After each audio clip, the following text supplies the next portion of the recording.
Welcome, everyone. Let's see, I know we're probably still got a few people starting to sign in. Let's just take a moment and give them a second to join us. Hope everyone's doing well this evening. Man, the getting dark early is throwing me off. I feel like it should be still a couple hours of daylight and it's dark already.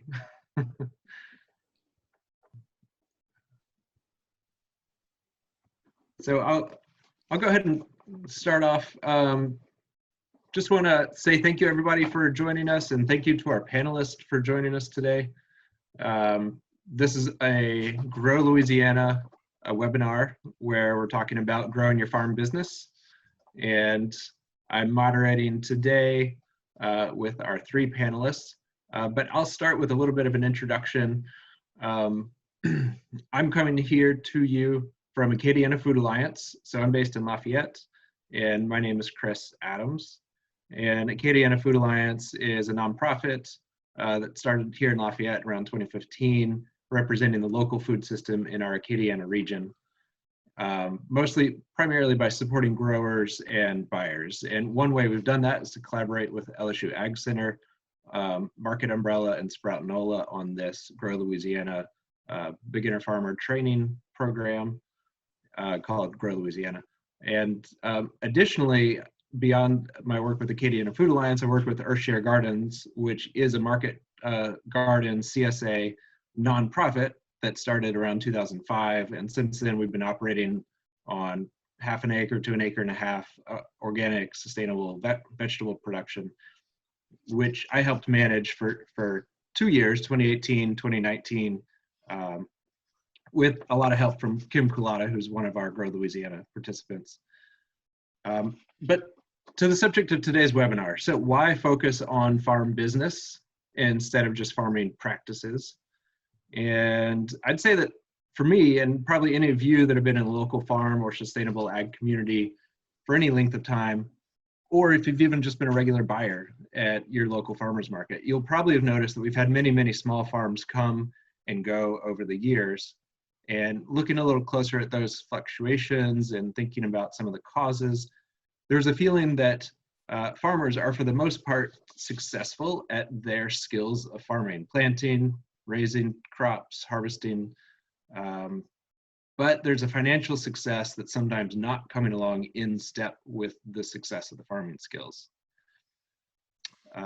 Clearly, business skills and financial skills are really important to running a successful small farm. And if you have the intention to have income that supports yourself and your family, many folks might have a hobby farm or homestead farms, and they may do this for the pleasure of it or out of necessity, or just because they like raising a good, healthy local food, but they may not intend to make a profit or earn an income. And there's nothing wrong with that approach to farming, but those are not typically the farms who supply to large volume farmers markets or to restaurants or to grocery stores or schools or other institutions. So supporting and building up local farms who can do that, who can supply these larger market outlets and have longevity because of success and hopefully without burnout, that's the goal of this Grow Louisiana program. Because we see that that's where we begin to increase and deepen our impact on the sustainability of our local food system. So enough for introductions on why we're doing this. Now let's talk about our panelists. I would like to ask each panelist to give just a short background, like who were you before you came to sustainable agriculture? I know for myself and a lot of my friends in this field, we had other lives before we ended up in sustainable agriculture. So how did we end up here? And then tell us just briefly about your farm as well. Maybe how large it is, how many years you've been operating, what are some of your major crops, and like how do you primarily sell and where do you mostly sell to? So I'll give a brief introduction to each of you and then ask you to answer those questions, and then I'll move to the next person. Let's start with Compostella Farm. Madeline Yoste is here with us.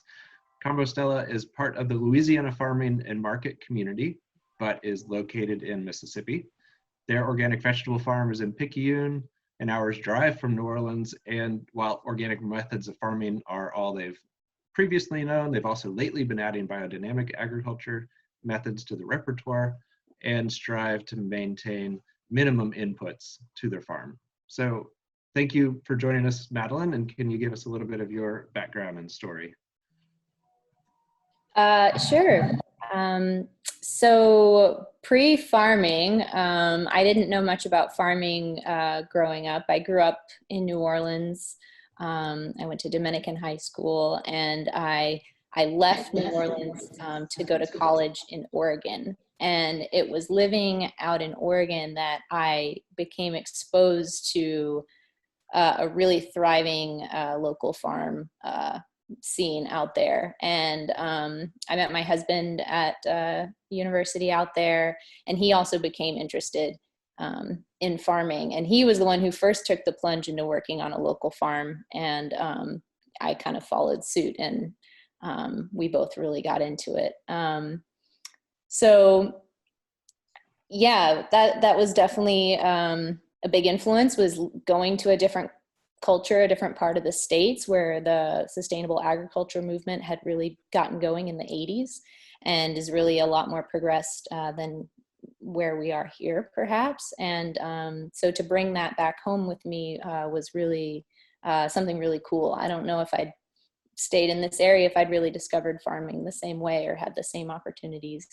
But so our farm, Compostella Farm, as you said, we're in Picayune, Mississippi, and it's about 2 acres in production. We specialize in salad greens. My background picture is a scene of our farm there. It's a lot of arugula growing. We do a lot of that. And we sell mostly to restaurants in New Orleans. That's our main outlet. And yes, we use all organic practices. We were certified for a short while when our farm was in Hammond, but we recently moved here to Mississippi about 1.5 years ago. I think maybe I answered all the questions there. Okay. Yes. Yeah, that's great. Well, maybe also, what I presume you mostly sell into New Orleans. Do you have any other major markets besides the New Orleans area? Well, one new thing for us in the past few months is we started working with a local distributor called JV Foods. And so for the first time, we're not responsible for our deliveries. And so it also means that our reach has grown a lot because JV Foods will sell into Alabama and Florida, other parts of Louisiana, whereas previously it was just us in our car driving around New Orleans. So it's been New Orleans traditionally, and that's still the majority of our sales, but it's definitely, that's a new world for us working with this local foods distributor this year. Oh, great. That sounds like it's a big difference. So let's turn now to Major Acre Farm. Thank you, Ellis, Douglas, for being here with us. Briefly, I'll say you're operating a small, diverse vegetable farm in Laplace, which is about 25 miles west of New Orleans. I read that you once described it as a suburban swamp on 5 acres with lots of live oak trees. And you're using techniques made popular by Eliot Coleman, J.M. Fortier, as guidance, but while working within realities of South Louisiana climate, local markets, and your farm layout. So yeah, could you tell us a little bit about your backstory, pre-sustainable agriculture, and then a little bit about your farm and what that looks like right now? Yeah, thanks for having me. Before being a farmer, I worked in the food service industry. I worked in restaurants and hotels, casinos, private chefing, things like that. And went to culinary school, did all that for like 14 or so years. And similar to, I'm from the area, I'm from Mississippi, and moved to New Orleans to go to culinary school. And then similar to Madeline, moved away to New Mexico. And that was when I first started becoming interested in farming.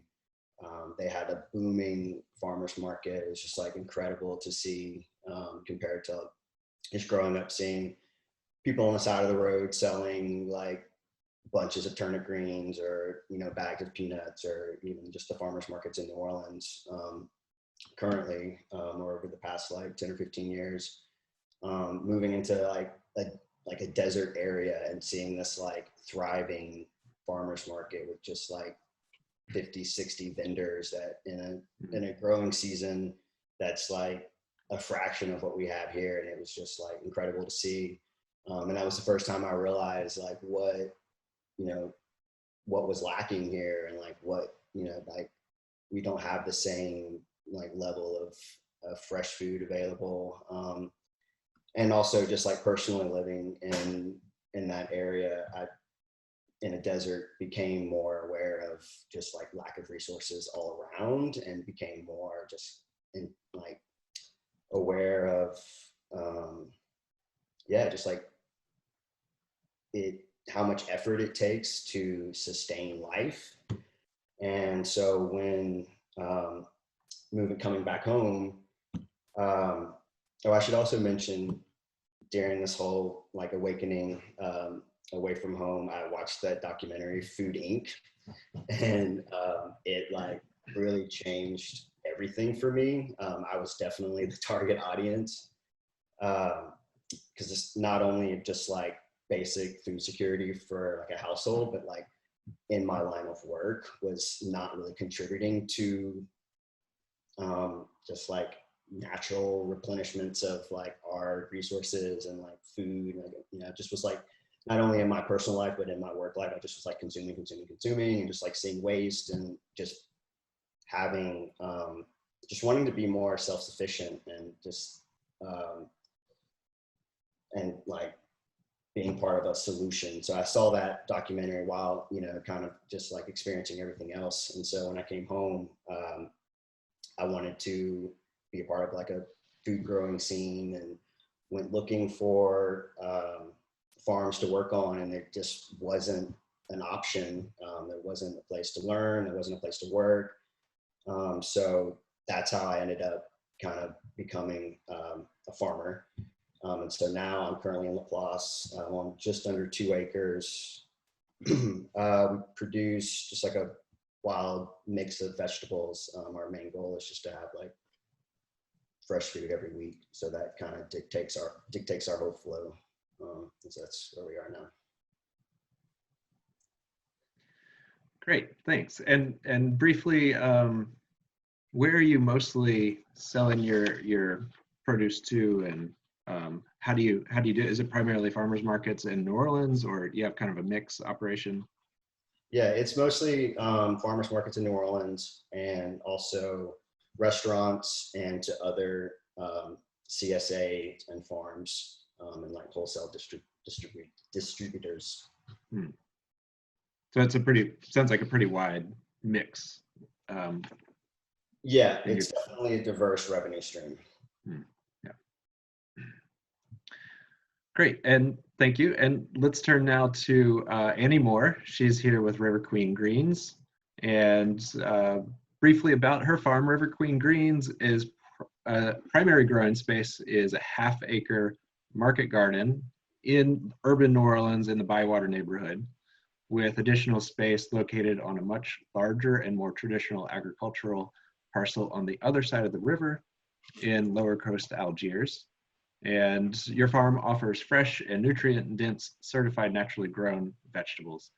So thank you, Annie, and welcome. And can you tell us a little bit about your backstory, how you came into farming, and then a little bit about the farm itself? Sure. Thanks for having me, Chris and Marcus.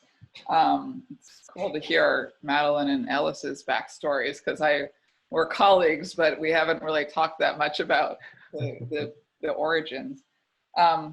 So I have to speak somewhat for my wife, who is the primary farmer with our business.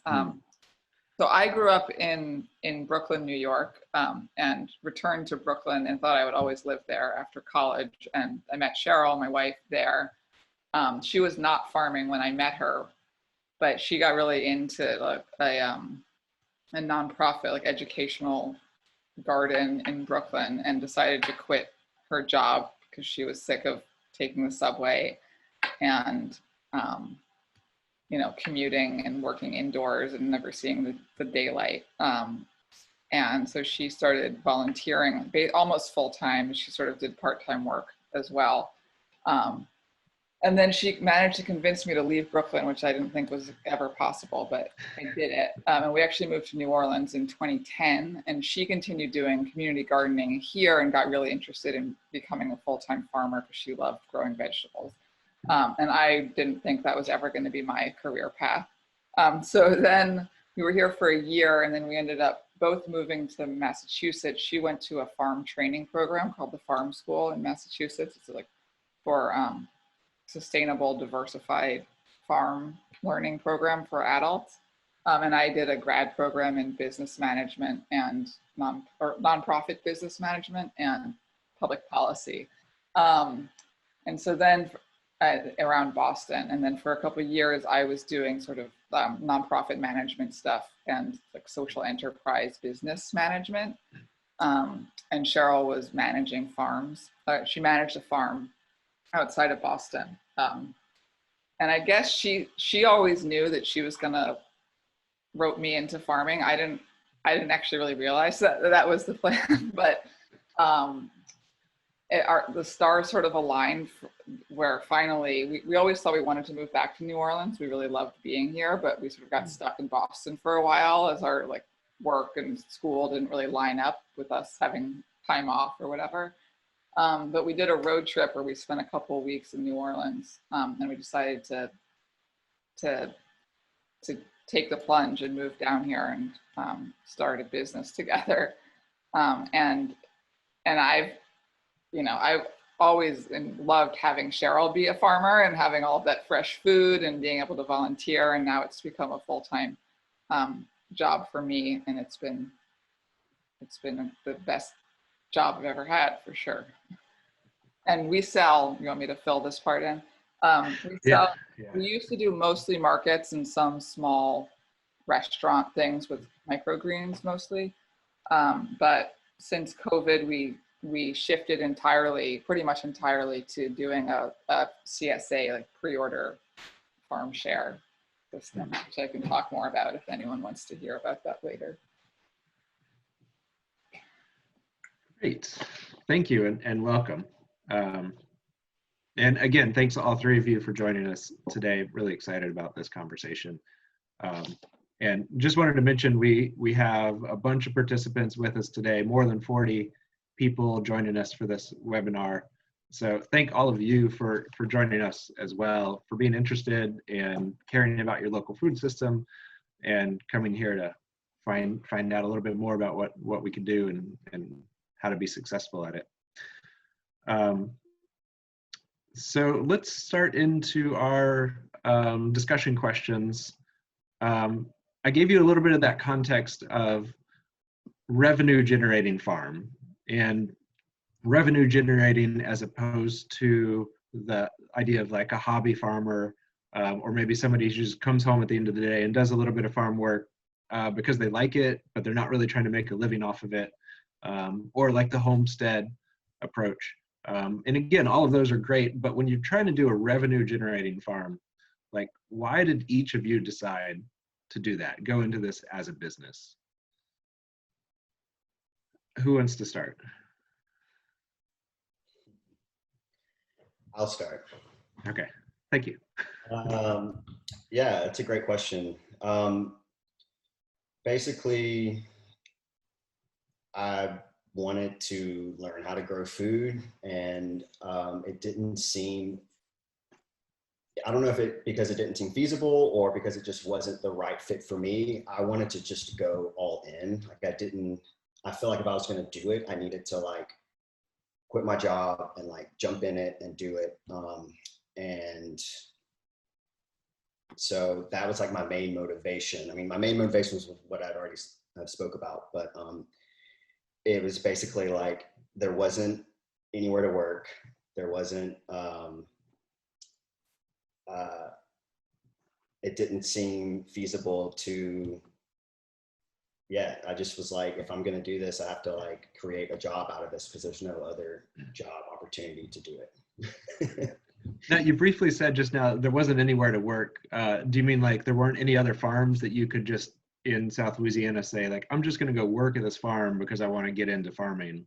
Yeah, I mean, I would have had to have moved to another part of the country to have like a full-time or even a part-time farming position. I mean, I guess I could have gone and picked citrus and belches for $8 an hour, but that wouldn't have fulfilled like what it is I was looking for to get out of my work. So yeah. Yeah. And Madeline, what about you? Like, why choose a farm as a business instead of just doing it as a homestead or you know, after hours or kind of as a hobby? Well, I guess I've only ever known farming in terms of like a revenue generating farm. I've actually never even had like a garden. I don't know. I'm hoping to have a garden, but I have a feeling I wouldn't be very good at it. Like my whole context and experience of farming has been on revenue generating farms. And when Timothy and I decided to start our own farm in, I guess we started in 2016, it was our main goal actually to create a business that would support us financially and provide both of us full-time income. And, you know, we had kind of an interesting history in Oregon. I worked for 3 years on farms out there. Timothy worked 5 years, and then we both worked on a farm in North Mississippi. And pretty much the scale of all of these organic vegetable farms was about like 15 acres in production, a crew of 6 to 12 farm workers going to farmers markets. One of the farms had a CSA, multiple tractors, transplanting implements, lots of time on the tractor, disking, tilling. It's a big operation. And so that was all we knew. Like when we were, you know, a few years into farming, that was our vision of what a farm was. It was 15 acres. It was a crew. It was a lot, you know, that whole business. And both of these farms that we worked for struggled financially. And that was something that we were very aware of because they were both very transparent about their finances. And, you know, we were apprentices. They were there to teach us everything. So we loved the work, but we also knew that it would be a challenge to make it really be financially sustainable. And it was, I think, in 2014 when the Market Gardener book came out by John Martin Fortier. And I think that he really took Eliot Coleman's approach to farming and put it in like a financial perspective. He pushed the idea that you can make a living farming this way. Whereas of course, Eliot Coleman has been around a long time and his methods have been around a long time. But I think what John Martin did was he took this and said, this is like a revolutionary way to think about like starting your business with low upfront costs, low operating costs, and the ability to bring your vegetables to market and fetch a premium price. And so there's sort of an equation there for financial success. And Timothy and I both read that book and we're just like, you know, light bulb. I think this is how we're going to approach it, you know? So that really changed the way we thought about farming and the business structure. And so far that's what we followed, and it's proven to be working for us so far. So yeah, that was a big focus for us, was financial success on the farm. Great. Yeah, and it seems like y'all are doing fantastic. And Annie, how about y'all? What's, you know, why do this as a business? Yeah, I mean, I think just from a really practical standpoint, it's really nice to be able to work for yourself. And it was something that Cheryl had the skills to do, to run a farm, and I had the like business management side of the skill set to be able to just launch it and make it happen. I think also like just it's something that, especially around here, there's a real need for it. Like we thought about a lot of places to start a farm, like when we were sort of knowing that we wanted to leave Massachusetts, and New Orleans was sort of always on the back burner, and then we were looking at other places, and then when we came down here, it was like there's such a demand and not enough supply here. Like we know that like this is a place that there's some education needed still, but I think there's still, I think there's still a lot of people are getting into local sustainable produce in a way that the supply is not even meeting here, versus in Boston, where I like to say you couldn't throw a rock without hitting a CSA. So we just knew that like doing something there wouldn't feel as important as it does down here. And I don't mean to be like a carpetbagger here, because it kind of feels like that's a little bit what we're doing, but we'd also want to make sure that we're really contributing to the economy and to the food system here, which hopefully we are. And then just, working on a farm is just so fulfilling, and being outside is so great. And this, like, the climate here is nice a lot of the time, not all the time. It's just a really fun challenge to take on. Yeah, and I noticed one thing you mentioned was right at the beginning, that it's nice to be able to work for yourself. I know that's been some of my experience and why it's attractive to move towards farming and trying to make a living off of it. Let's see, my next question is I'm wondering what kind of perspectives or experiences you can share on what it takes to run a successful revenue generating farm. Running a farm and running a business each has its own set of unique challenges. You're trying to do both together. So how do you stay profitable in the farming context?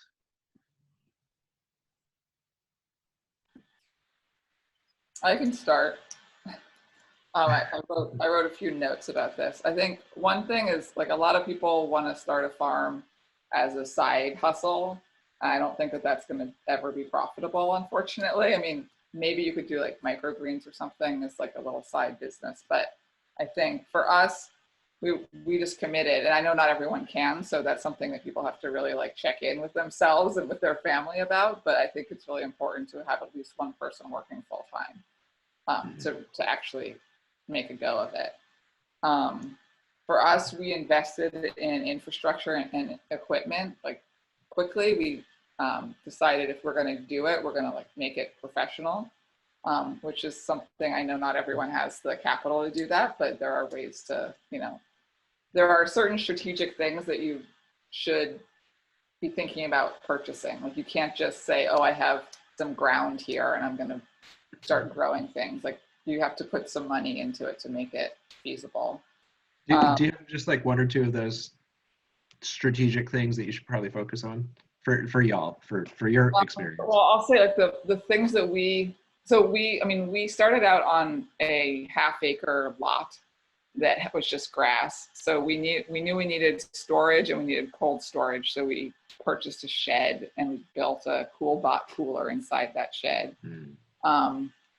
We got a really high quality cedar, the Jang cedar. That's something that Cheryl says like she would not want to start a farm without that particular implement. We actually have a whole list of things. We just did a workshop for like people who are interested in farming, like what were sort of the go-to infrastructure and equipment things that were really priority.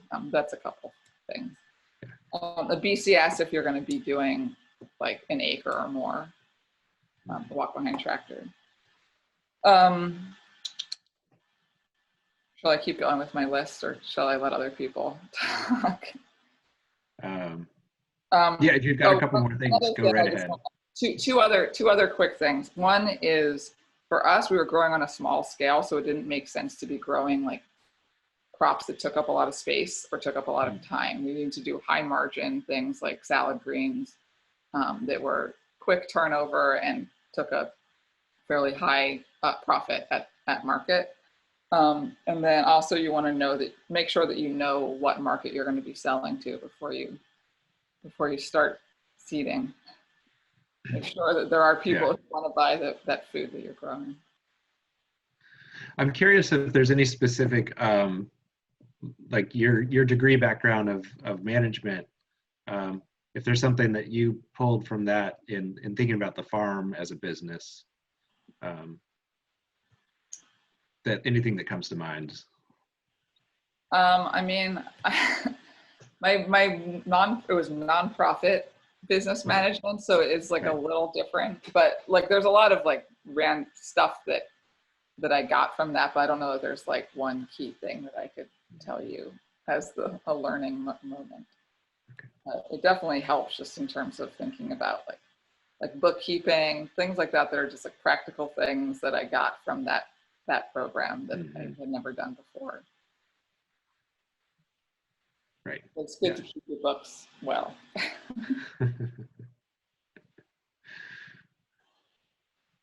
Thank you. Sure. I can jump in next. Great. One perspective that we like to bring is to be flexible. When we were starting our farm, we had, taken the step of writing up a business plan while we were still working our last season at our last farm job. And, our business plan looked like what we had experienced. We were going to grow a diverse mix of vegetables. We were going to go to 2 markets a week for the first year, build up a clientele. Then we were going to start a CSA. And that was kind of like our, 2-year startup plan. And, that's what we knew. That's kind of the business model we knew, and that's what we were going to follow. Before we moved down to start our farm, we through a connection from some Oregon friends, were introduced to a woman who lived in New Orleans and worked for a restaurant group and worked as a local food forager, sourcing local foods for the group of restaurants. And I drove down from Tupelo that weekend and had lunch with her, and she handed us this spreadsheet that was all the crops they were looking to source, how much they would use per week, and the price that they were willing to pay for each crop. And I looked at that, I was like, wow, this is like essentially a business plan. Like, this is a crop plan right here. Grow these crops this much, this is how much you'll sell them for. And so we noticed that on the list was salad greens. She said she wasn't really able to find a local source of baby greens like arugula. And so we had some experience with that, and it seemed like a sort of easy entry for us. And we said, well, why don't we start here? Like, this will be our first few months. We'll grow these salad greens and sell them to this group. And then we'll kind of get our business plan going. And essentially they wanted more, and then word spread to other restaurants. And then before you know it, 5 years later, we're basically growing arugula and other salad mixes. And so, I think following the market is maybe how you might frame that, if you're so inclined. For us, like I said, financial security was a big driving factor for us. And so when we saw a sale, like an account with a kind of a given sale, we were very much drawn to that, and we followed that. And we tend to, that's how we tend to choose the crops that we grow, is knowing that there's going to be an outlet for them. And so that's just being flexible. If you're like, this is what my farm is going to look like, I'm going to grow these crops, I'm going to sell this many of this. That's fine too, if that's really your vision and that's what you need to follow. But I guess just from lessons from our perspective for a revenue generating farm is it can be wise to follow the market. Great.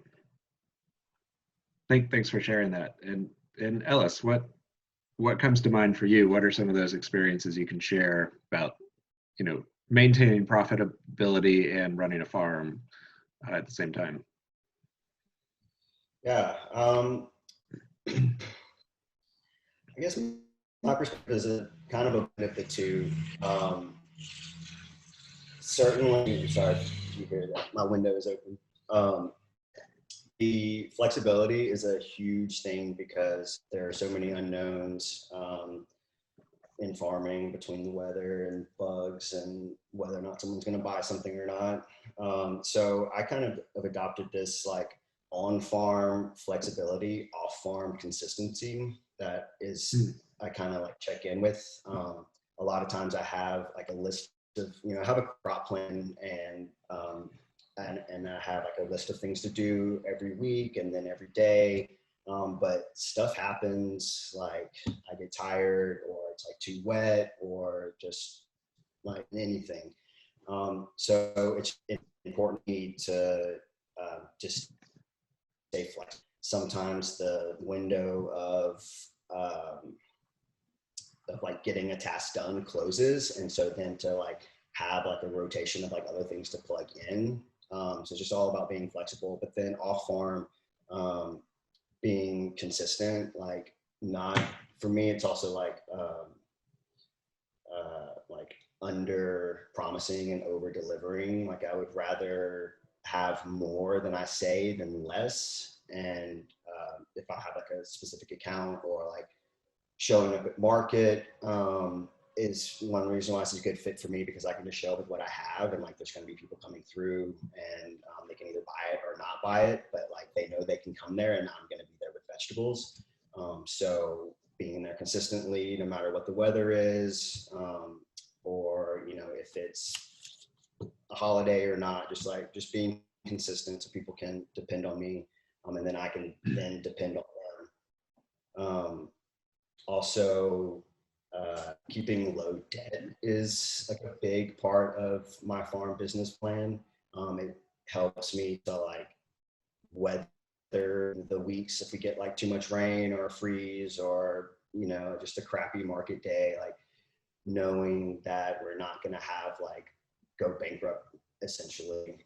And so the way that we've done that here is just gradually add to our inventory and like every year invest. Like we started off we didn't get started with Jane. We started off with an earthway seeder and spent hours weeding or thinning turnips. But then we sold those carrots and turnips and bought a Jane seeder. And then for me, that was less stressful. Just knowing that if we have a bad week, we're not gonna fall. So that's kind of, for me, really that's the biggest thing, is just not taking on more debt than we can pay in a season, and a season being like, I'm starting the seeds, like if I, within three months from now, if I'm not having that come back to me, then, we need to like, we're not buying any tool to like help things be more efficient, that type of mentality. Also, my partner, both my business partner and my life partner, has an off-farm job that's full-time. And so that's a huge, it wasn't a big part of the startup. Now at this point, the farm is completely self-sustainable and practically free. But in the first 2.5 years, it was like, it would have been impossible, unless I was like living in a tent on my farm, it would have been impossible to sustain without that off-farm income. That relates to an additional question I have for each of you, which is, do you pay yourself for your own labor? Do you factor your own labor as part of your operating costs? Or do you like work for free and then live off of the profits? How do you make that distinction, or do you? And Ellis, you might as well start since you are already talking, but I'd like to hear also from each of the others. I do not have a designated income. I try to run as much as my needs through the business account. So like my cell phone bill, car insurance, like things like that I would be paying for if I had a job, I run through as a business account. And at the end, and then like it's kind of just based, we have our tax structure is set up as like a partnership. So the way that works is then at the end of the year, like whatever profits you have. So like whatever our expenses aren't, that's considered my income. So I just live very thriftily throughout the year. And whatever profit I have, I just save that as money and spend that or use that. But I'm still at the very beginning stages of my like farm plan. And so the idea is, you know, I'm in my 4th year now. So the idea is like later down the road, that will be different. But, you know, like any new business, farming business is extremely like way more harder, but any new business is going to be like a squeeze in the first few years if you want it to be financially. Yeah. And what about y'all, Madeline, or Annie? Yeah, we have a designated owner's draw amount that we take out each month because, you know, we have our monthly costs of our mortgage and our groceries and bills to pay. And so similar to what Ellis was saying, though, we are also a LLC partnership. And so, you know, the profits pass through and we're taxed as individuals, and that's seen as our income. So, you know, we have a weekly sales goal, and we know if we're hitting that goal. We've been in business long enough that we have like a pretty good idea of what our profit margin is. And so we know if we're hitting that sales goal, then we're covering ourselves. And at the end of our season, if there's extra money over, you know, what we pay ourselves, and we have like a minimum in the bank account we don't want to ever go below. If there's extra there, then we'll look at investing in the farm, either through equipment or projects, or putting funds into our retirement accounts as well. So we see that as our money. And so we pay ourselves what we need every month. And then when there's extra, we can take a vacation, or we can buy a tool, or that's kind of how we handle it.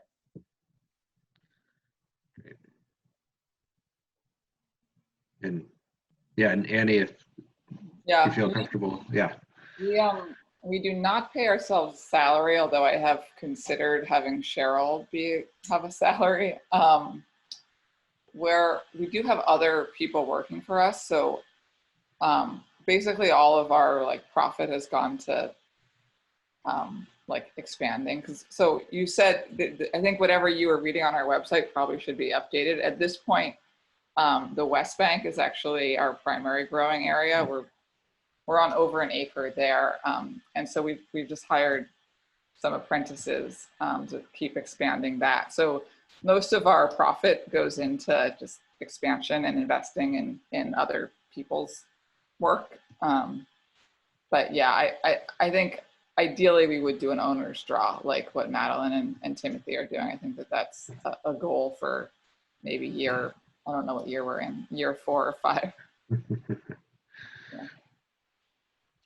Well, so that relates into the next set of questions, which are like, what are reasonable financial expectations for the first like couple of years, 1, 2, 3 years? You know, could a farm expect to pay for all of its labor, including your own labor, as well as any labor that you're hiring, and equipment and materials, all of those costs each year? Should you expect to be able to pay all of that from your income right off the bat from the first year onwards? Or, you know, what does that look like the first couple of years, in your opinion, or from your experience? I remember filing taxes after our first year of farming, and I was so excited to do so. I'm a little nerdy in that way, and it was really fun. And I remember coming to the end of the form, and I've gone through all the steps, and it was a negative number. So I was like, okay, we don't have to pay any taxes. I would say your first year of farming, it's probably expected that you will be spending more than you make, especially because that's going to be the first year when you're incurring a lot of your startup costs, and you're first getting into your markets and exploring them, and making connections and making sales, and learning the ropes of your new land, and what challenges wait there. The reason that we had money to pay our rent, even with a negative number at the end of the year is because we went into starting our farm with some savings. We had been saving to start our own farm basically for the previous four years. And so we had put away money for the sole purpose of purchasing our startup equipment and the things we needed, and also to have money to live on, especially for those first months when you're not even making any sales yet. And also just as you're getting your business going, and maybe you're not breaking even yet. But I think beyond that, I was looking at our profit and loss statements before this, when I saw this question. Our sales doubled the second year, and they've continued to go up since then. So I think you should expect the first year to be rough, and if you're doing a good job and finding your markets and growing your vegetables and connecting with customers, I think you can expect your sales to increase. And I think it also has a lot to do with what Annie was saying about your market. We similarly were in Oregon thinking about starting a farm, and we were like, who would buy our vegetables? There's a waiting list for the farmer's market. You can't throw a rock without hitting an organic farm. Like, all our friends are farmers, or they're already members of other farmers' CSAs. Like, it was so competitive. And we also saw New Orleans as a good market, a need for local foods. And so it felt like there was an opening there. So I would say that's definitely a part of the business strategy. If you're out there competing for a really small slice of the pie, I don't know if your sales will double your second year. But so I just think that's an important thing to consider when you are doing your business plan and preparing to take the dive into your first year of farming. Great, thanks. And I'll just add a plug that we see the same thing in Lafayette, that there's way more demand here than there is supply. And I'm sure the same is true in lots of our nearby regions. How about Ellis or Annie? I'm just thinking about how Madeline and Timothy set up and how they were able to be profitable after 2 years. And I think that they've done an amazing job streamlining their operation, where they grow greens and they grow them really well, and restaurants want those greens. And it's a pretty simple business model, right? Like, they basically have like 2 or 3 products that are like super high margin, high value, people like high demand, right? Like, and you only need like one piece of equipment for it. You don't need to have like 10 different specialty things for all of these different things that you're growing. So I think that they've just done a really smart business, like, way to be successful quickly.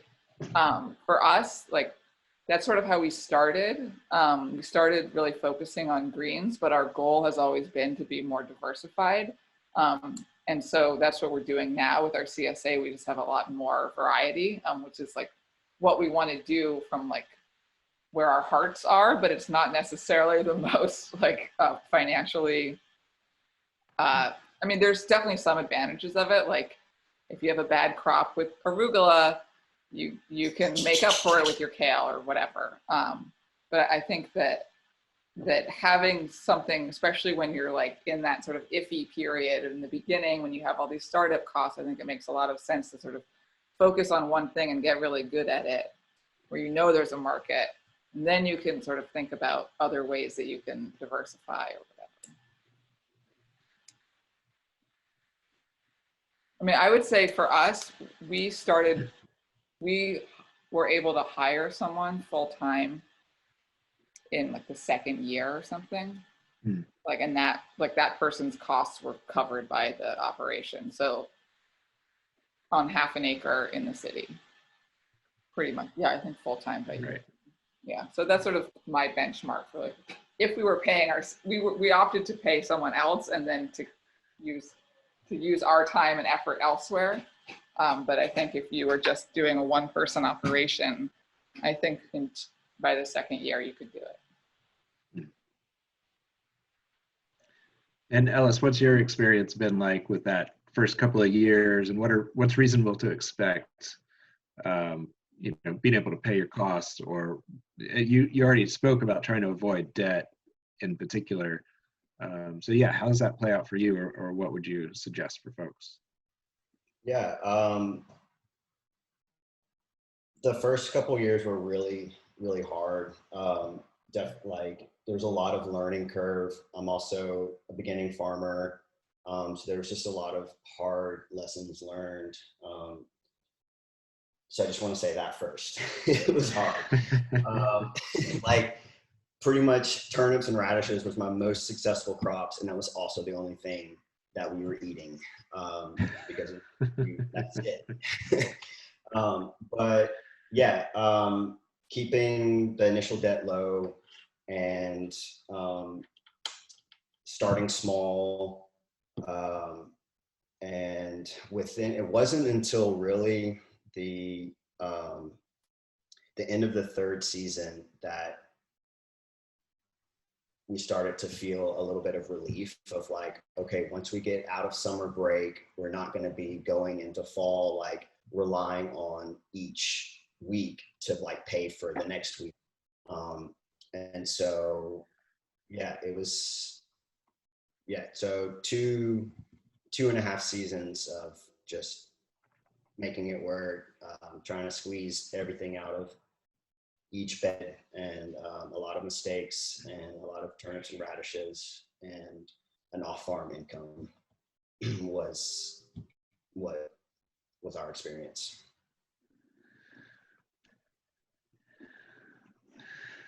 Great. And so that wraps up our first section of questions. We now have time. It's about 6:50. We're going till about 7:15, so we've still got about 25 minutes where we can go into additional topics. If any of you, the panelists, want to bring up some specific topics that are on your mind, and also if any of you that are listening in and have questions, you can use the chat box and type in some questions there. And then I've got a list of extra questions here as well. So I'll start just by opening it up to the three of you. Does anybody have some topic that's on your mind that you want to make sure to convey or communicate? Yeah, I guess oh, go ahead, Ellis. I was just going to say, I feel strongly about sharing that. For me, going into a farming business for profit, I went into it, with this idea that I was like contributing to like a solution, and like I was going to be working outside and everything was going to be nice. And I didn't factor in how it would feel to have a passion so closely tied to capitalism and people who can afford produce and people who can't afford produce. And that's really impacted my overall view of our like local farming system. And so I just want people to consider that if they're going into it, like there's a bigger system at play that we're only scratching the surface at. And it's challenging to be in that.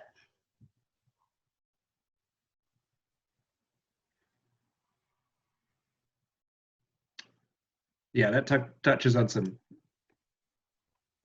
kind of personal aspect topics, finding yourself in your farm and in your farming practice. Well, just if you're relying on a business and a revenue things, there may be some, if you have a long-term like business and like monetary attachment to that.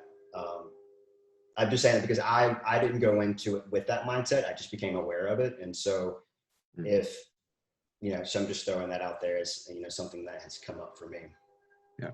Yeah. Thanks for sharing that. Madeline. Yeah, I was, my comment was just going to piggyback on the question we had just talked about about the financial expectations. And I guess I did just want to contextualize that the three of us here pretty much all farm in a similar small scale. And I think that is one of the things that made market gardening such an attractive and explosive trend in the farming world is that farming a small area with a smaller piece of equipment like a BCS tractor means that you can actually start a farm business with pretty low upfront investment, and like Ellis was saying, even minimal debt.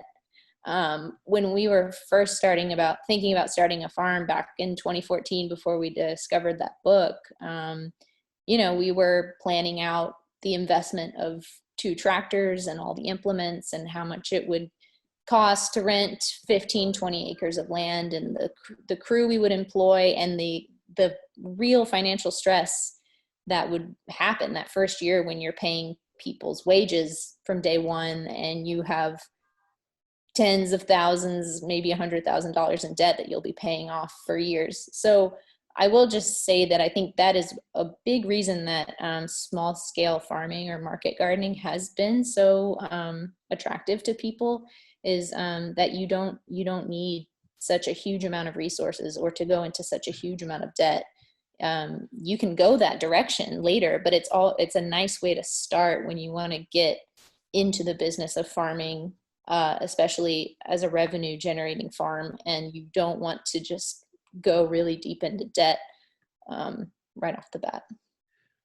And so what, and maybe this is to any of the 3 of you, what are maybe the 2 or 3 like most expensive startup costs that you encountered or that you would recommend to somebody to be prepared to pay for?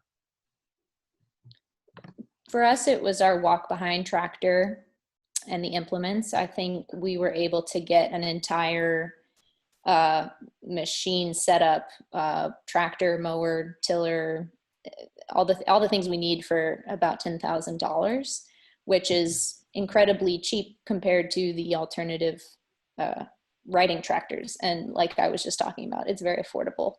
But that was definitely our biggest cost going in.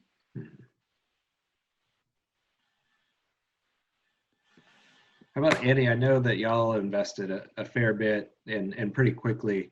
Do you have maybe the couple largest expenses coming to mind? Yeah, in the BCS, we bought that shed. We could have built it ourselves probably, but it needed to be, we were in the city of New Orleans and it had to fit with zoning codes and it had to be hurricane proof for 135-mile-an-hour winds. Yeah.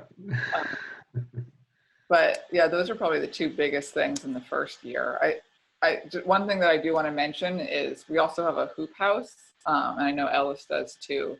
And there are grants through the NRCS to fund that. So that's something for people to be aware of. I saw someone asked about farm grants on these things. So the NRCS has a bunch of different programs that help. It's a cost sharing grant. That's the EQUIP grant, NRCS, that funds hoop houses, and it's based on square footage, the amount you get. But if you build it yourself, which for us, we built it ourselves, and it covered the whole cost because we weren't paying for labor. But that was, that would have been one of the bigger items if we hadn't gotten the grant to pay for it. Right, and that's a really popular grant that a lot of farmers have taken advantage of, and that NRCS seems to continue to have a pretty deep pot of money to fund those grants to help farmers set up hoop houses, which is like a greenhouse, but it's not a greenhouse. It covers the ground without a base. A greenhouse would have like a concrete or gravel floor or some kind of floor, and you grow above the ground. A hoop house, you're actually growing in the ground under the protective visqueen covering or whatever kind of covering you have. And actually, since we're talking about grants, are there any other grants that any of the 3 of you have used? NRCS does that grant, and they do a couple of others related to kind of the farm landscape. Yeah, we're getting funding for, I forget what it's called, CSP. It's the Conservation. Yeah. Something plan. Yeah. So it's going to help fund a bunch of seeds for native beneficial flowers and things like that. It'll help pay for some fruit trees and other native trees. I think there's some other stuff. Oh, cover crop. It helps pay for cover crop seed too. Yeah, that's one that I know that we just got approved for it. We're also getting the NRCS, the EQIP grant. I think every farm has up to $20,000. So we only use like $4,000 for our first one. So we're actually going to be using the funding for that to get caterpillar tunnels, which is like a smaller, more mobile hoop house. It doesn't have to be small. It's not as tall, but you can have like 100-foot caterpillar tunnels, and they're way cheaper and they're way easier to assemble, and it has the same functionality as a hoop house. And I think that the EQIP program just like shipped. We asked John Boatman, who's our NRCS representative, when we first started talking to him about caterpillar tunnels, and he said that we couldn't use that funding for it, but now we can. So that's an update. Oh, that's great. Yeah. We just got funding to drill a well for irrigation through NRCS. It seems like NRCS is the major source of grants that farmers can get, and they're mostly with not the planting of crops themselves, but kind of all the rest of the kind of farm support operation. I think there's some to help with livestock management too. Like fencing and like their main purpose is natural resource conservation, usually more land-based funding. I also got one of the CSP grants and I was able to utilize that in a way that was kind of cool. I have one part of my farm that like just floods incredibly whenever we get more than 3 inches of rain. And so I was able to get funding to turn that into a wildlife or a beneficial insect and butterfly sanctuary, and then the NRCS pays for all the seed and manage that. And so that space that was otherwise just like not used is being utilized and funded. One of the hoop houses that Anna mentioned. Let's see, I'm taking a look at some of these other questions.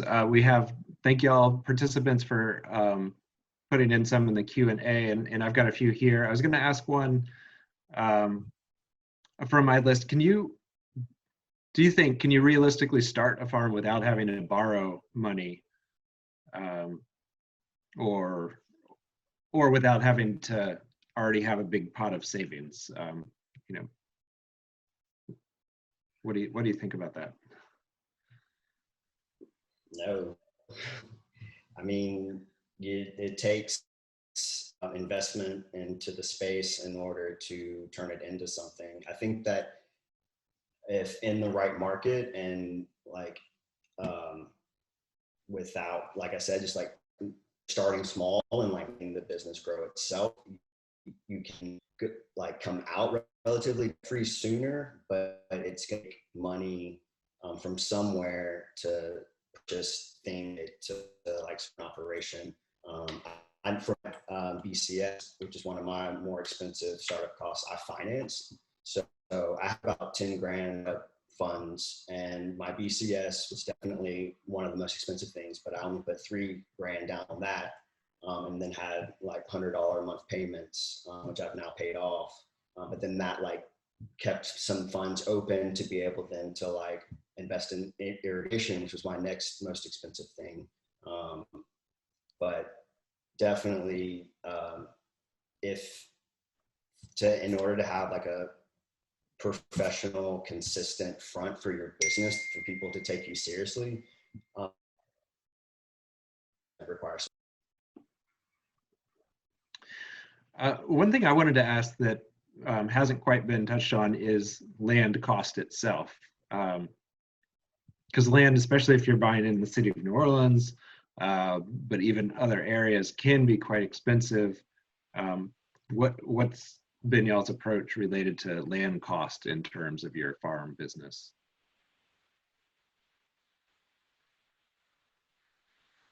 Well, we're lucky that our urban farm is rent-free. It's people that we know own it. So we haven't actually had to pay any rent for that, which is huge. And that's, I know a lot of people have issues with landowners on urban farms.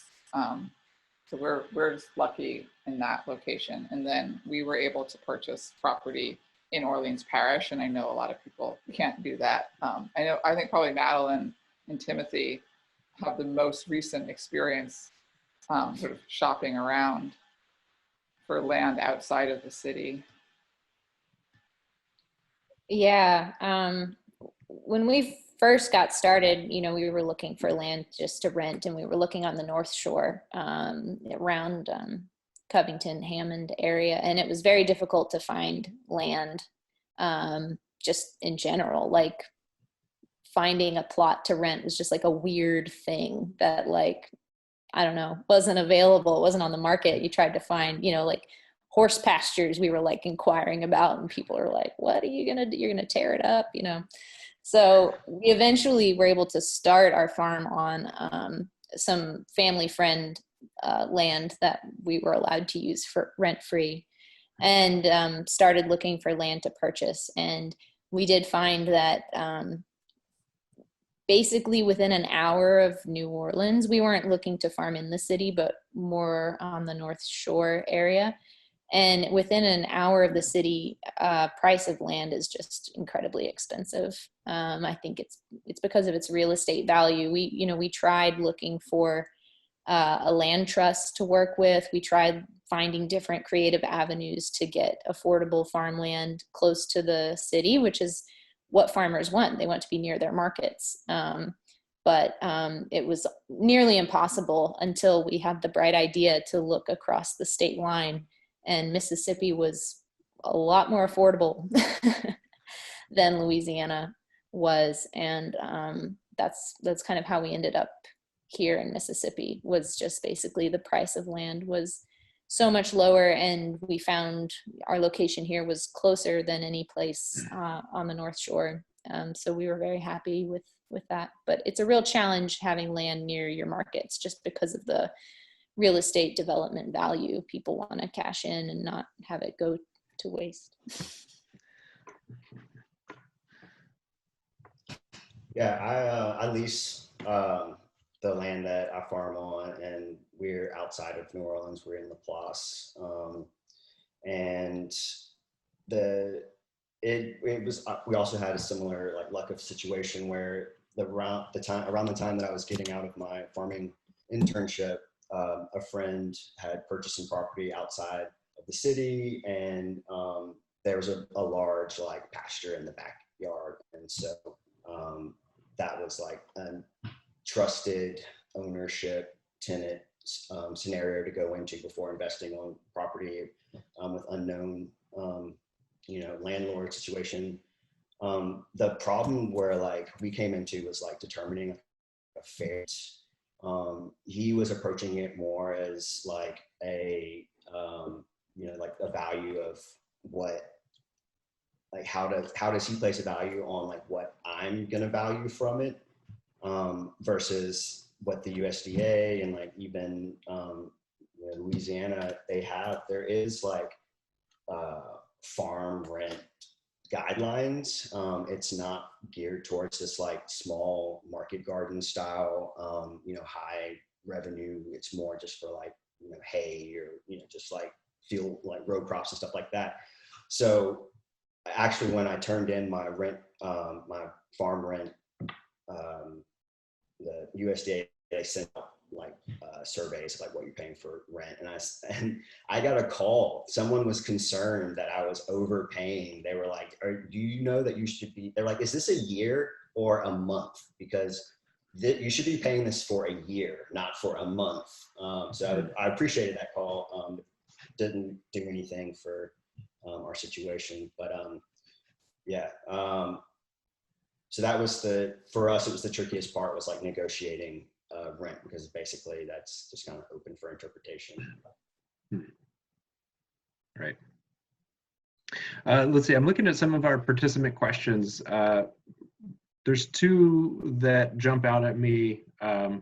the first one I was thinking about, each of you maybe speak a little bit about the best way to build connections with restaurants or distributors, or just broadly, like how do you make those connections to get your product to market, and how do you keep those relationships?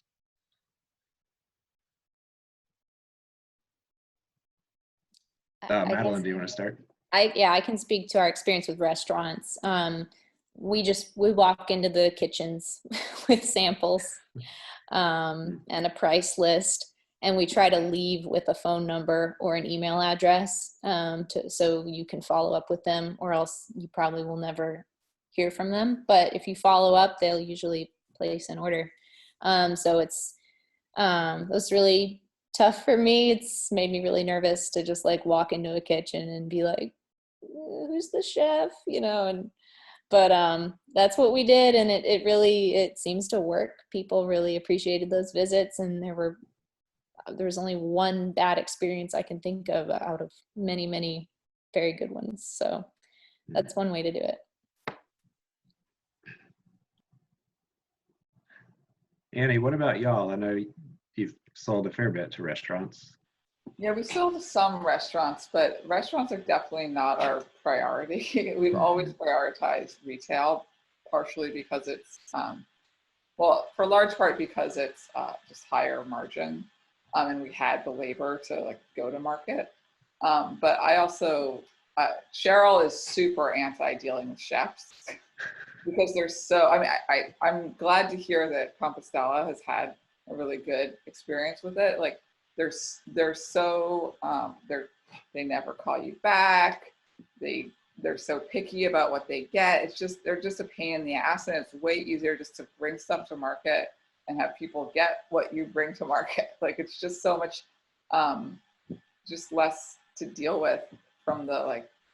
I understand the value of working with restaurants too, and it's nice to have that other outlet, but it's just never been our priority. But when we have sold to restaurants, either it's like through word of mouth, someone might contact us and say, oh, I had your greens at the market, do you sell them to restaurants? Or we'll be eating at a restaurant and maybe we'll be like, oh, hey, would you ever want to buy microgreens from us or something? But pretty casual. I've never gone into the restaurant and like done a sale. Ellis, what about you? I think you talked about a whole host of different kind of market outlets, not just restaurants. Yeah, pre-COVID, restaurant sales made up half of my revenue. And because of my background and working in restaurants for 14 years before starting my farm, contacts like right out the door, and relationships. So they were very supportive in the beginning. Like, that was a lot of my sales, but since then it's evolved, and I would say like they're not even the people I sell to anymore. And that all happened basically just word of mouth. Again, just having like a consistent quality product, and the chefs they just find me, and there's it's kind of like I don't have enough to supply to the restaurants at this point. Yeah, I think I just want to reiterate what Ellis just said, and also our experience. I think being a presence like at a market, like we got a lot of chefs buying from us at the Tuesday Uptown Market because they were coming and looking for local produce, and they would buy from us there. I think it's easier in some respects to just like to show up, and then people will come to you than like try to tell them who you are. Right, so that market presence, even though it's a public market, chefs are still shopping there, at least in some cases, and just being that regular booth at the market with good quality, consistent produce does its own selling. One thing I wanted to extend that with Madeline, distributors. You talked about recently shifting that way with JB Foods. How different is that to be selling in that market? Well, we chose to do it because Timothy and I are the only two people working on this farm, and we were getting to a certain scale where we were just starting to feel like a little burnt out, like a little, like we were just shouldering too much, doing all of the prepping, seeding, harvesting, washing, delivering, invoicing, communicating with all the different restaurants and things like that. And so to work with a distributor, our goal was to take a few of those tasks off of our shoulders, namely delivering and communicating, invoicing, chasing down checks, that whole part of the business, and to then just have more time to be better growers. You know, we felt like there were tasks that were just always getting deferred and we wanted to be doing, and then also just to better quality of life, a little more space. And so I would say that, you know, we've only been doing this 2.5 months. And so it's very early on in the process. It's definitely been a learning curve, and it's been kind of crazy at times, just handing that, you know, like we're used to having total control over things coming from our farm going directly to the person. Like we hand it off and we know the quality's good, we know it's fresh. And so it's been interesting working with them. They're also a young company, so I think they have their own internal challenges in terms of organization and getting things done. And so it's been a little bit of a challenge. It's been but I think so far we're definitely seeing the benefits that we wanted to see. We have more time. We're not each spending a full day driving around doing deliveries. I'm not always on my phone or computer answering texts and emails and taking orders. And so as for our farming operation, nothing has really changed that much. We've had to standardize and start package in boxes and having just a little more like professionalism in terms of like fitting into, you know, stuff goes on a truck, it has to be in a box and it has to be standardized and things like that. But yeah, overall it's been good. And I'm hopeful that all the kinks are going to get ironed out and we're going to enjoy it even more. Great. Well, I see that we've reached just a bit past our 7:15 in time. So I wanted to say thank you again to all the participants for coming, to Ellis and Andy and Madeline for being our panel discussion this evening. Also wanted to say thanks to Marcus Coleman. He's the program coordinator for Grow Louisiana, and he got us all very organized before we started here this evening. And thank you, Marcus. And also thanks to Dr. Carl Matzenbacher, LSU Ag Center, who helped get this grant together in the first place, which led to our Grow Louisiana program. So yeah, thank you everybody for tonight and this great discussion.